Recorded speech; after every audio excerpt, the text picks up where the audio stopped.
Hello everybody and welcome back. As you may have seen on my community posts, today I'm doing something very big. I will be making a custom outfit for one of my customers. I'm super excited to share with you guys all of the behind the scenes of how I work when I bleach dye something. It's a super exciting process, so let's get right into it. Obviously, for a bleach dyeing project, you're gonna need bleach, hydrogen peroxide, and of course, the pants I'm going to be bleaching today, as well as this shirt. The customer was pretty vague on what she wanted. She really liked how my pants turned out in one of my previous videos, so I'm kind of going off that. So I began by filling a bucket with 1 part hydrogen peroxide and 9 parts water so that when I'm done bleaching, I can just put it in this bucket and it will stop the bleaching process. You definitely want to make sure you have this because if you don't, it'll start to eat away at the thing you're bleaching and it'll just turn to shreds.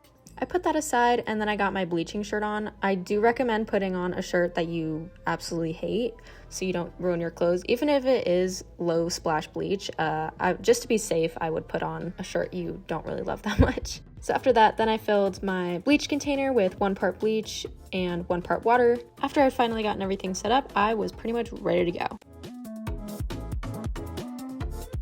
Now, one thing to note on the customer's request is that they didn't really give a whole lot of direction on what they wanted, other than blue skinny jeans with a splatter design. And because they didn't give a whole lot of detail, it was pretty much up to me. I started off by using the same pour technique as I did with my previous pair of pants, which seemed to work pretty well.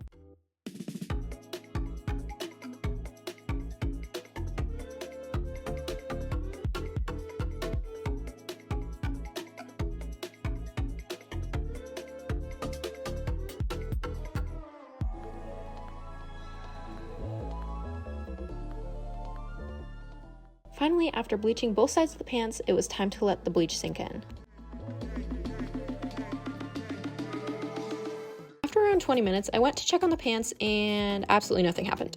So it was time for plan B. Since the pants had little to no reaction with half bleach, I decided to go in with full bleach this time. The one thing different about this though is that bleach is a lot thicker than water, so it doesn't really have the same consistency when you're trying to use the same method.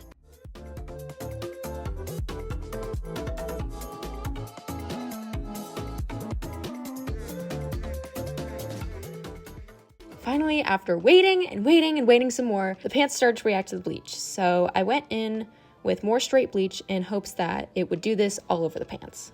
I took off my gloves, cleaned up a little bit, and waited some more. Finally, the bleach was starting to show up all over the pants, so I knew it was only easy sailing from here.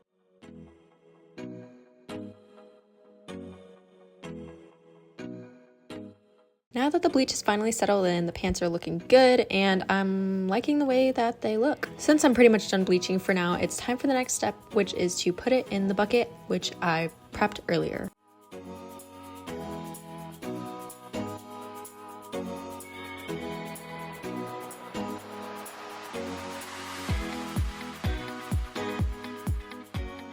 After letting the pants sit in the bucket for around 5-ish minutes, it was time to wash them. The reason I wash the pants after I bleach them is to make sure I get all the chemicals out because you don't really want that on your skin. Also, be sure to walk slow when you're transferring the bucket to the washer because I may have made that mistake and now there's water on my floor. I brought the bucket to my laundry room, set down a towel, and wrung it out, and then put my washer on speed wash to make sure it rinsed out well.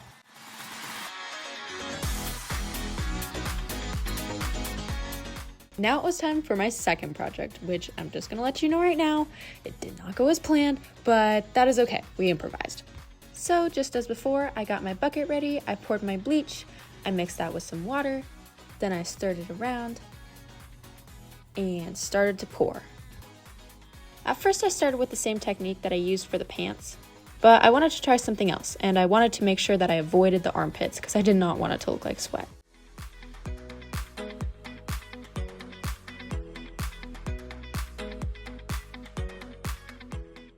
I waited for the bleach to sit a little bit, and then I started to go in with just straight bleach instead of bleached water, just to see if it would do anything different. I then started on a new technique that I kind of just came up with where I scrunched the shirt up and then I just poured it straight on. Now, I wasn't super sure if this was going to work, but it's what the client wanted, so I just had to roll with it. So I did what had to be done. I scrunched up the shirt and I started to pour.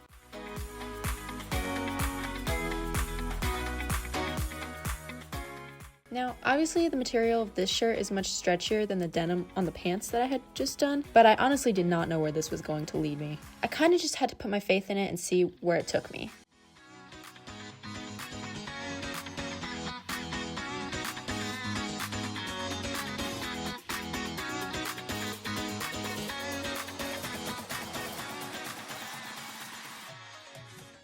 After doing quite literally all that I possibly could with the bleach and then waiting for around 15 minutes, it only turned out to be a couple of dark spots, which quite honestly stressed me out a little bit, but I'm not really sure why this happened. My only hope was to put it in the bucket and then wash it and see what would happen after that. Almost immediately after putting the shirt into the water, it started to turn dark brown and the water started to bubble. I honestly don't know why this happened, especially considering the pants had such a mild reaction compared to the shirt. But if anybody knows why this is happening, please leave me a comment down below. I don't know why this is happening. Anyways, after I left the shirt to sit in the bucket for a little bit, I went to go check on the pants to see how they were doing. The wash had finished and it was time to see how they turned out.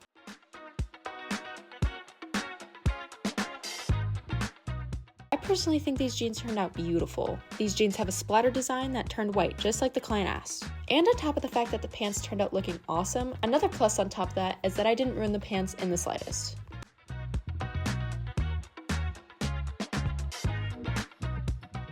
A fellow tip from a tall person: do not put your mostly cotton pants into the dryer or they will shrink and they will be ruined. I made sure when working with these pants to put them on a hanger so that I wouldn't shrink and ruin them. After hanging up the jeans, I realized that the shirt had been sitting for long enough, so I went to go check on it. The bubbles had died down a bit, but the water was still a brownish yellow. I decided it had sit for long enough, so it was time to wash it. Once again, just a little reminder not to spill the water because it is a pain in the rear to clean up. When I set down the bucket, I made sure to wring out the shirt and then set it into the washer. Over the course of this project, I have learned two very important things. Number one, always check the tag of the thing you're wanting to bleach dye before bleaching it just to make sure you don't ruin it. And number two, more bleach is always better. And if you learned anything new about bleach dyeing today, be sure to leave it in the comments. Even though the commissioner was a little bit rushing and a slight bit rude, I still appreciate their business and putting their faith in me to do this job for them. When I pulled the shirt out of the dryer, I saw that absolutely nothing had happened, but it actually ended up saving me in the long run because the customer actually decided against buying the shirt. Finally, it was time for the grand reveal.